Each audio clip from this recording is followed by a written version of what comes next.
Au temps de Samson, la menace des Philistins planait constamment sur le pays, sur ses habitants, sur ses juges. Ce qu'ils désiraient à tout prix, c'est s'emparer de celui qui, dans sa personne, représente l'ensemble du peuple de Dieu. Les Philistins désiraient mettre la main sur Samson pour découvrir le secret de sa supériorité, le secret de sa puissance.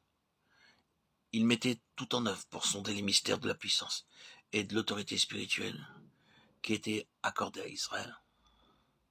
Pourquoi cherchait-il à s'emparer de ce secret? Simplement pour réduire à néant l'ascendant du peuple de Dieu. Et en ce qui concerne l'histoire de Samson, ils ont fini par trouver en Dalila l'allié dont ils ont eu besoin. Ils sont parvenus ainsi à découvrir le secret de la puissance de Samson, tant convoité, qui n'était autre que la puissance d'Israël, représentée par son juge.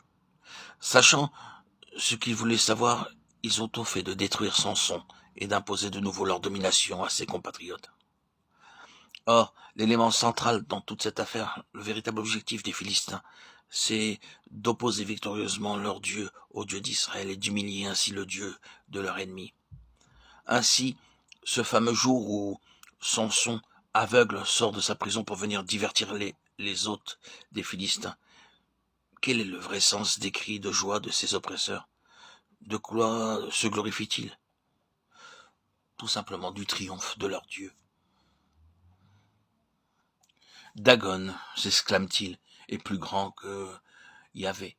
La preuve, voyez, voici le représentant de Yahvé. Voici l'homme qui concentre dans sa personne tout le peuple de Yahvé. Est-ce un assez pauvre spécimen? Regardez-le brisé, aveugle, anéanti. Cet homme-là, c'est la puissance de Yahvé. Et ce sont les dieux des Philistins qui exultent. Car il y a un arrière-plan spirituel à cette affaire. Et il faut bien comprendre que c'est l'ennemi qui retire tout le bénéfice d'une situation comme celle-là. Satan est exalté, le diable est glorifié, quand l'homme naturel, quand la chair incirconcise, la chair non crucifiée s'empare des secrets spirituels et les exploite à son profit. On peut suivre ce principe à travers toute l'histoire d'Israël. Vous vous souvenez plus tard, ce sera l'arche, cette arche du témoignage, qui est comme l'incorporation de la puissance d'Israël, le symbole de sa gloire. Les Philistins s'en emparent, la mettent dans la maison de Dagon, de nouveau avec l'intention d'humilier Yahvé en présence de leur propre Dieu. Cette fois, c'est Dagon qui est humilié. Dieu est capable de sauvegarder ses intérêts, même lorsque son peuple lui fait défaut. Mais l'objectif demeure, et les deux choses vont ensemble. D'une part, les Philistins s'emparent des choses saintes pour les utiliser à leur profit. D'autre part, c'est le résultat inévitable. La gloire du Seigneur en est voilée, et c'est l'adversaire qui triomphe. Poursuivant leur investigation sacrilège dans leur mystère divin, voyant à tout prix entrer en possession de ces secrets spirituels qui les conduiront, espèrent-ils, à une supériorité décisive, les Philistins ouvrent l'arche, regardent dedans et font tout ce qu'ils peuvent pour lui arracher son mystère. Tout cela dans le seul but d'acquérir de la puissance et d'augmenter leur prestige. Vous connaissez le résultat. De ville en ville, Dieu appesantit sa main sur eux, et l'une après l'autre, les 5 cités des Philistins sont visitées par le jugement.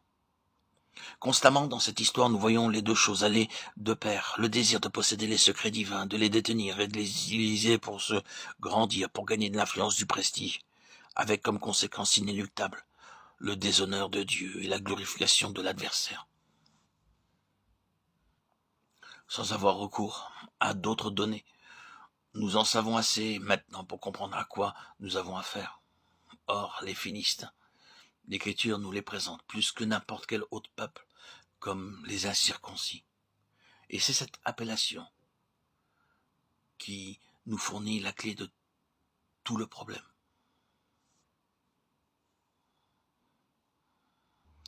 Les Philistins sont appelés les incirconcis. Cette incirconcision, c'est la chair non crucifiée, le corps de la chair qui n'a pas été dépouillé, la chair, le principe charnel, l'homme naturel se montrant tel qu'il est et mettant la main sur les choses de l'esprit. Voilà les Philistins.